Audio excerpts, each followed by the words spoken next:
Brought to you by ITEL.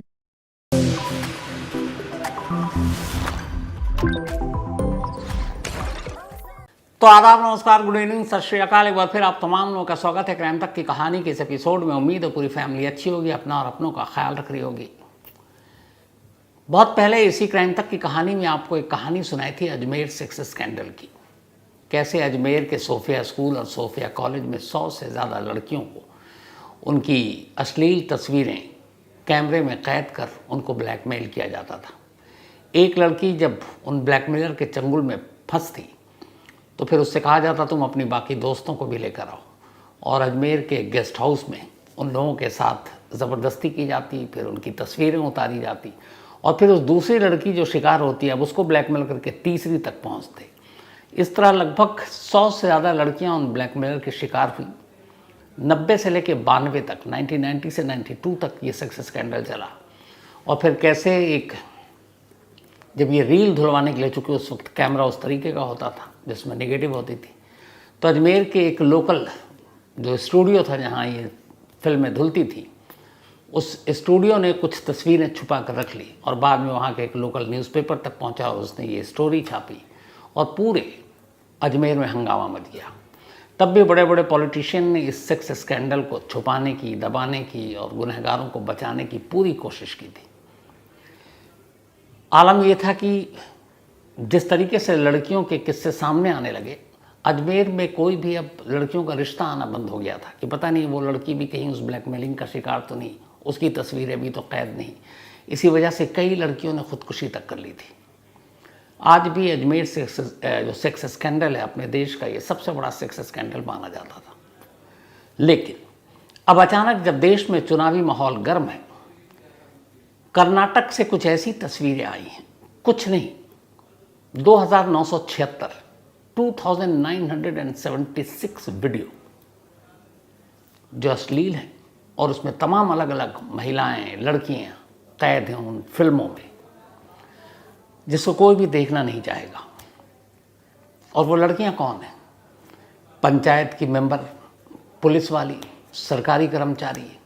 अब सोचिए, इसके अलावा घरेलू लड़कियां, पार्टी की वर्कर, कुछ पॉलिटिक्स में ऊंची पहुंच जिनकी हसरत है वो लोग, और ये तमाम 2976 जो पेन ड्राइव में ये सारी लड़कियां कैद हैं उस आलम में जिसको कोई भी सभ्य समाज देखना नहीं चाहता है।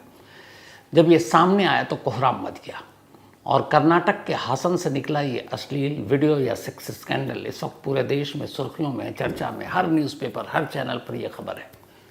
लेकिन सवाल ये है कि ये सारा सेक्स स्कैंडल है क्या?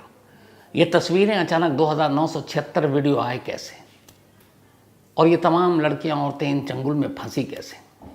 और क्यों एक देश के एक्स प्राइम मिनिस्टर के पोते का नाम एक विलेन के तौर पर इसमें सामने आया?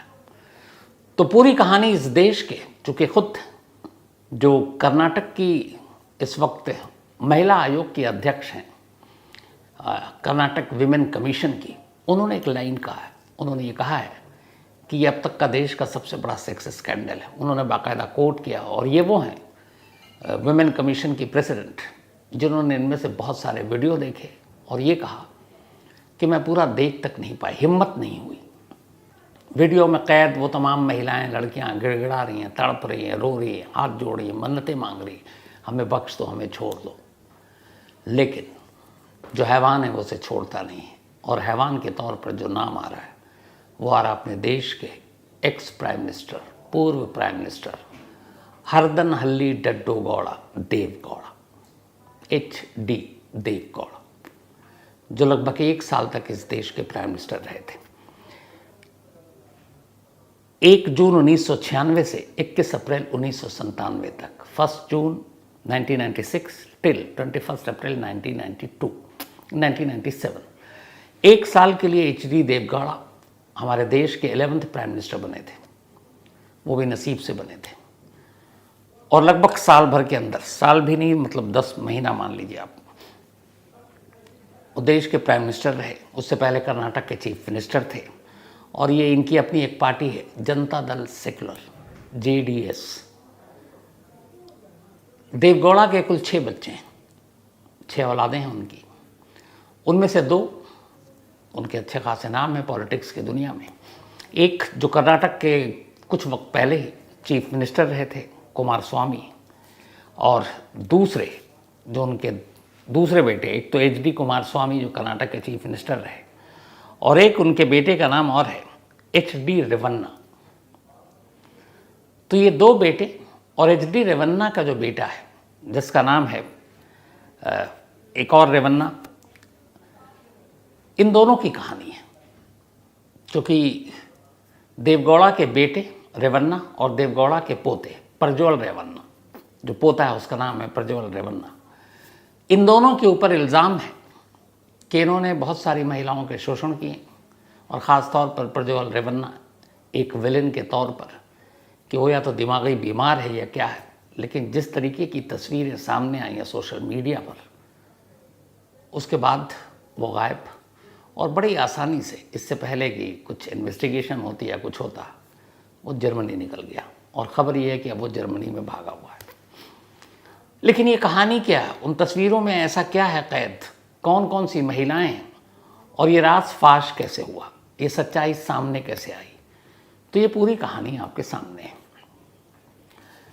बात सेकेंड फेज के चुनाव की है।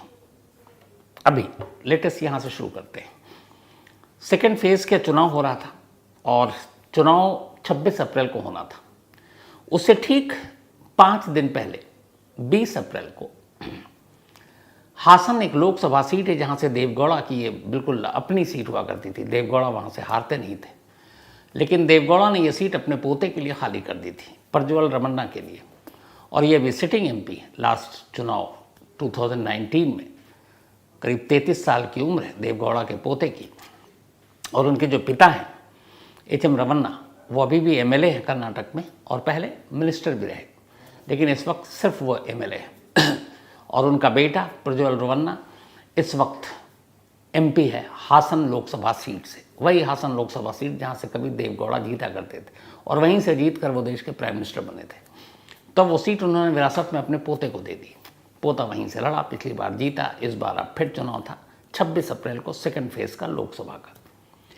26 अप्रैल को वोटिंग होनी थी, चुनावी कैंपेन जोरों शोर से चल रही थी।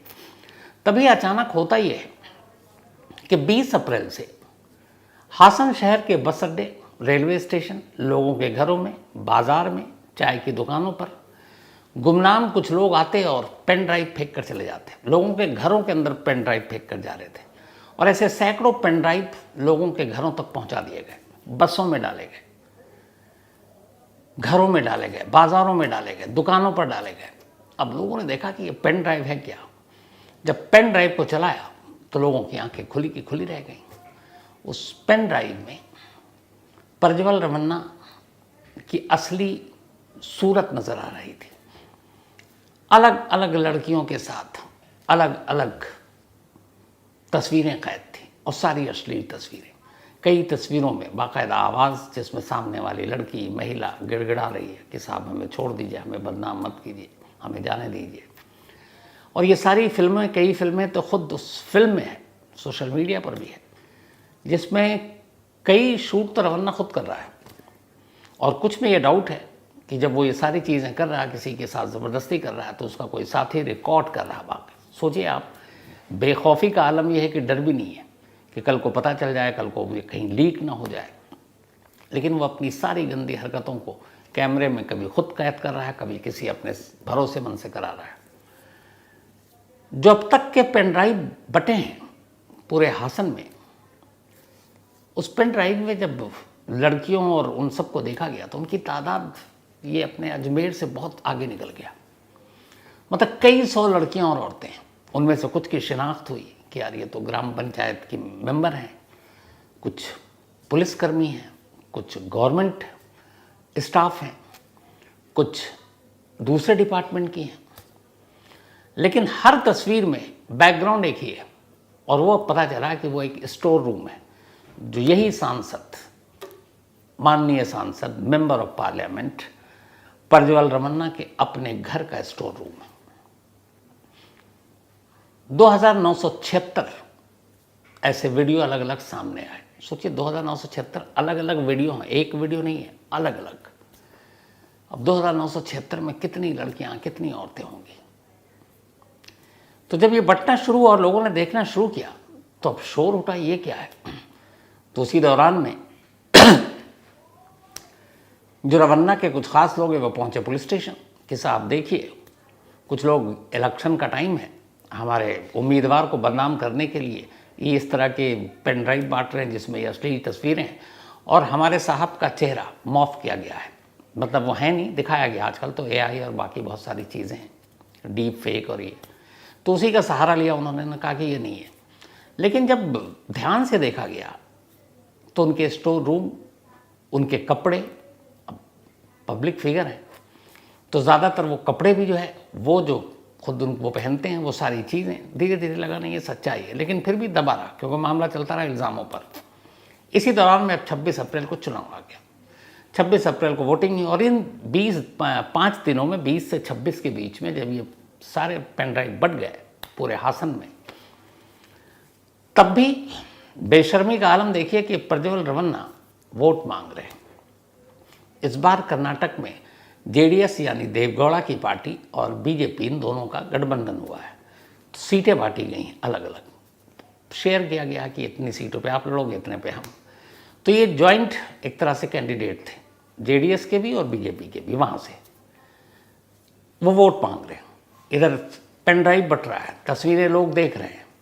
अब 26 अप्रैल को जैसे ही वोटिंग खत्म हुई शाम करीब 7 बजे, अगले दिन सुबह सुबह प्रज्वल रवन्ना कर्नाटक से गायब। पता चला आखिरी लोकेशन उनका कि अब वो जर्मनी पहुंच चुके हैं, क्योंकि अब रवन्ना को पता चल चुका था कि ये जो 5-6 दिन में जो बट रहा है इसकी अब सच्चाई सामने आएगी, जांच होगी और वो निकल लेंगे। लेकिन ये तो हुआ एक, वो निकल गए। अब ये भी है, जाते जाते उन्होंने कहा कि नहीं ये सब बकवास है और मुझे फंसाया जा रहा है। ये कहानी का एक पार्ट था, अभी इसके बाकी आने वाला और बाकी था। जब ये 25 अप्रैल तक बटा और 26 अप्रैल को चुनाव खत्म हुआ, उसके बाद अचानक प्रज्वल रवन्ना के घर में काम करने वाली एक महिला पुलिस स्टेशन पहुंच जाती है और पुलिस स्टेशन में जाकर एक रिपोर्ट लिखाती है और उस रिपोर्ट में वो कहती है कि मैं उनकी वाइफ के गांव से हूँ, यहाँ मैंने पहले कुछ साल काम किए, फिर मैं चली गई। उसके बाद उन्होंने फिर मुझे घर पे, मेरे बेटे की शादी वादी हो गई, फिर मैं आए और अब इनके घर में काम करने लगी। 6 और उनके घर में काम करने वाले मेल थे।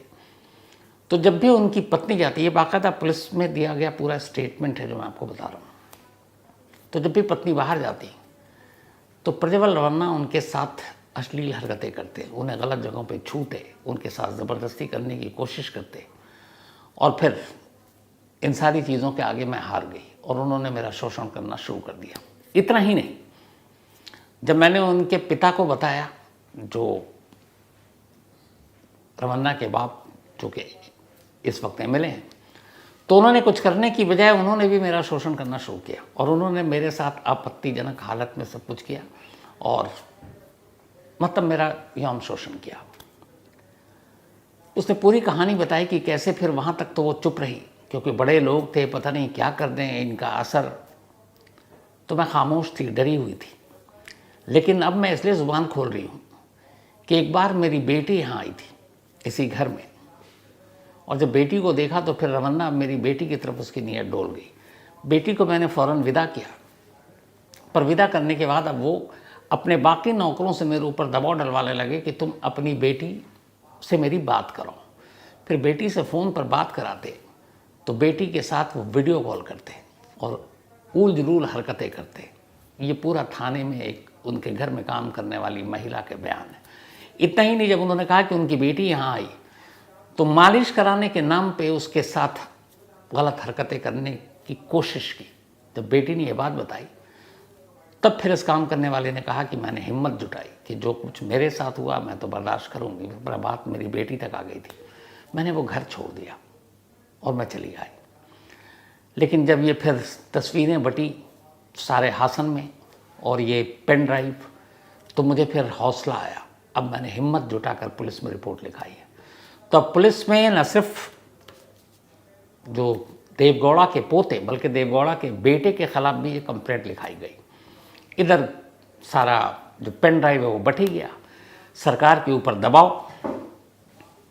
और दूसरे अभी पॉलिटिक्स में ही कुमार स्वामी, जो देवगौड़ा के छोटे बेटे हैं, जो एक सीएम रहे हैं, चीफ मिनिस्टर कर्नाटक के, अब उनसे सवाल पूछे जाने लगे, बीजेपी से सवाल पूछे जाने लगे। तो बीजेपी ने कहा कि भाई हमारा तो समझौता हुआ था कि सीट शेयरिंग, कौन किस सीट पे लड़ाए, हमने सिर्फ सीट छोड़ी, कैंडिडेट ये जेडीएस का काम था, किसको चुनाना है, किसको लड़ाना है, ये उनका इंटरनल मैटर था।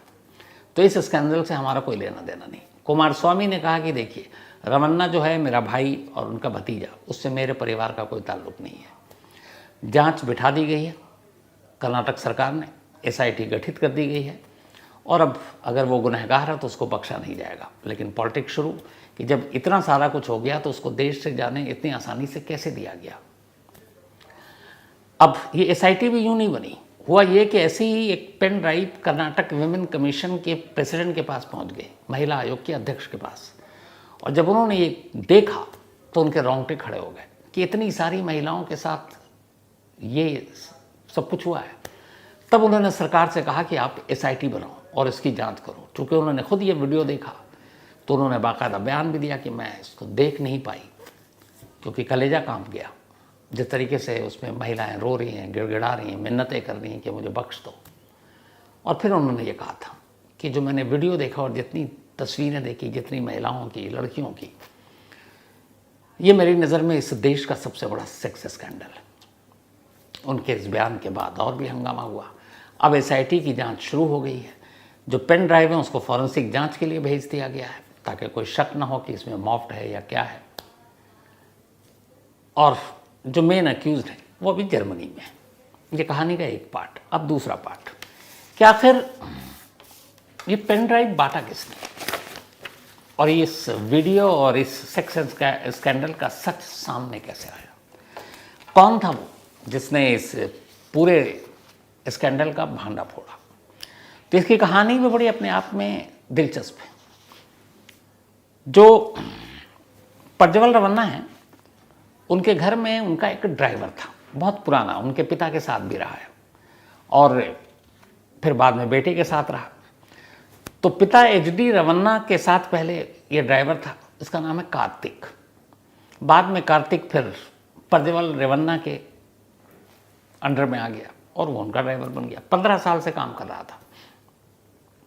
इतना भरोसा हो चुका था कि कई ऐसी बेनामी संपत्ति, जो लोग कहते हैं जब आप पॉलिटिक्स में और इसमें होते हैं तो यार ज़्यादा ज़मीन जायदाद कहीं पकड़ में ना आ जाए, तो बेनामी संपत्ति होता है कि सपोज़ मैंने अगर कुछ लिया और मैं शिकारपुरी के नाम पे कर दूं ताकि मैं बचा रहूं, तो पता ही नहीं चलेगा। अगर कल को पकड़ा भी गया, ज़मीन किसके नाम पे है, तो भाई वो शिकारपुरी जाने, मेरा तो कोई रोल नहीं है। तो इस तरीके के ये बड़े हमारे यहाँ ये खूब चलता है। तो राजनीति में खासतौर पर नेता तो खूब करते हैं, बिजनेसमैन भी करते हैं बड़े बड़े।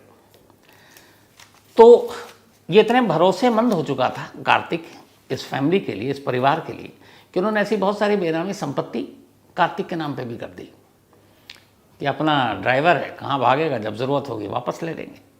तो ये होता है। अब कार्तिक के पास ले ली। कहानी यहीं से शुरू होती है। कार्तिक के नाम पे बेनामी संपत्ति हो रही है, 15 साल से काम कर रहा है। बीच में अचानक रिश्ते बिगड़ गए। किसी बात पे कार्तिक से लोग गुस्सा हो गए। कार्तिक और कार्तिक की बीवी के बारे में बुरा भला कह दिया। कार्तिक को बड़ा गुस्सा आया और उसने नौकरी छोड़ दी। और ये बात है अभी 1.5-2 साल पुरानी। अब नौकरी छोड़ दी। नौकरी छोड़ने के बाद अब 2 चीज़ें यहाँ पे हो रही थी। कार्तिक को ये था कि कहीं सी तरह से अगर मान लो रवन्ना को कुछ हो जाता है या फंस जाता है तो जो बेनामी संपत्ति मेरे पास है वो सब मेरी हो जाएगी। और दूसरा ये है कि उधर वो लोग चाहते थे कि अब ये संपत्ति वापस लेने को, रिश्ता ख़राब हो गया, नौकरी छोड़ दी है। इत्तेफाक से 15 साल तक चूंकि हमराज रहा था तो बहुत सारी चीज़ें कार्तिक जानता था प्रज्वल रवन्ना के बारे में। अब रिश्ता ख़राब हो गया, उसने घर छोड़ा, लेकिन उस घर को छोड़ने के साथ साथ वो एक पेन ड्राइव लेकर निकला और उस पेन ड्राइव में उसी घर के स्टोर रूम में जितनी ये सारी चीज़ें हुई थी वो रिकॉर्डेड थी। रिकॉर्ड करने का शौक प्रज्वल रवन्ना को था। तो जब प्रज्वल रवन्ना ने रिकॉर्ड किया तो उसकी बहुत सारी चीज़ें थी। एक दिन उसने मौका पाकर वो पेन ड्राइव में ले लिया और उसी पेन ड्राइव में वो 29,976 वीडियो थे। अब उसके बाद लेके निकल गया। अब क्या करें? लास्ट ईयर यानी 2023 में, वो इसी अप्रैल मई का महीना था, उस पेन ड्राइव को लेकर अब वो पहुंच गया। एक वहाँ के लोकल बीजेपी के नेता हैं जो एमएलए भी है उस एरिया से, और ये सीट है होलेन रसीपुर। होलेन रसीपुर एक वहाँ का सीट है विधानसभा का। तो इसी होलेन रसीपुर से एक बीजेपी के नेता हैं जो चुनाव लड़ते हैं। तो अब वो पहुँच गया उनके पास, और उनके पास जाने के बाद उसने कहा कि ये जो नाम है उन बीजेपी नेता का, उनका नाम है देवराज गौड़ा। तो देवराज गौड़ा इसी इलाके से हैं, होलेन सिर से, बल्कि होलेन रसीपुर से। तो फिर उन्होंने चुनाव लड़ा और चुनाव वो जीत गए। अभी लास्ट ईयर विधानसभा का चुनाव हुआ था, वो विधायक बन गए। तो उसे लगा कि इस इलाके से हैं, काम आएंगे। जाकर कार्तिक ने उन्हीं बीजेपी के विधायक देवराज गौड़ा को ये पेन ड्राइव दे दिया। अब जैसे ये पेन ड्राइव दिया, इत्तेफाक से ये बात प्रज्वल रेवन्ना को पता चल गई। वो फ़ौरन पहुंच गया कोर्ट। जून का महीना है 2023, और उसने कोर्ट में कहा कि ऐसे से मेरे खिलाफ एक दुष्प्रचार किया जा रहा है, मुझे बदनाम करने के लिए मेरा कोई मॉफ वीडियो है जिसमें मुझे अश्लील उसके तरीके से दिखाया जाएगा। तो मैं चाहता हूं कि अदालत उस वीडियो को सर्कुलेट होने से रोके, ताकि किसी मीडिया, सोशल मीडिया या अखबारों में कहीं नहीं आए। कोर्ट पहुंचा, कोर्ट ने स्टे लगा दिया। उसने कहा कि ये वीडियो कोई नहीं दिखाएगा, ना पब्लिश करेगा, कुछ नहीं करेगा। अब उस वीडियो पे रोक लग गई। अब इधर कार्तिक परेशान, वो देवराज गौड़ा के पीछे पीछे घूम रहा, भैया हमने आपको वो दिया था, आपने कुछ किया। उसने कहा मैं करता हूँ। कोर्ट ने रोक लगा दी। बात उस वक्त वो भटकता रहा, आई गई, कुछ हुआ नहीं। पर इसके धीरे धीरे ये खबरें उड़ने लगी। लास्ट दिसंबर में, लास्ट ईयर, क्योंकि अब इस बार चुनाव था, अभी 4 महीने बाद, दिसंबर 2023 की बात कर रहा हूँ, पहली बार देवराज गौड़ा ने अपने बीजेपी के नेताओं को बड़े बताया। यहाँ से एक ये जो प्रज्वल रेवन्ना है, इसके कुछ अश्लील तस्वीरें एक पेन ड्राइव में हैं। कोर्ट ने हालांकि ऑर्डर दे रखा है। तो सुगबुगाहट थी कि बीजेपी और जेडीएस में कुछ समझौता होगा लोकसभा चुनाव के लिए। तो उसने कहा कि प्रज्वल रेवन्ना को चुनाव नहीं लड़ने देना चाहिए, चाहे गठबंधन के तौर पर, क्योंकि उसकी इमेज ख़राब है ये तमाम वीडियो। तो उसने बाकायदा लेटर भी लिखा अपने बीजेपी को उस वक्त के नेताओं, ये सारे लेटर भी मीडिया में, सोशल मीडिया में है। देवराज गौड़ा ने आगाह किया कि इसको टिकट नहीं देना चाहिए, इसके बहुत सारे बड़े सेक्स स्कैंडल हैं। लेकिन नेताओं ने सुना नहीं।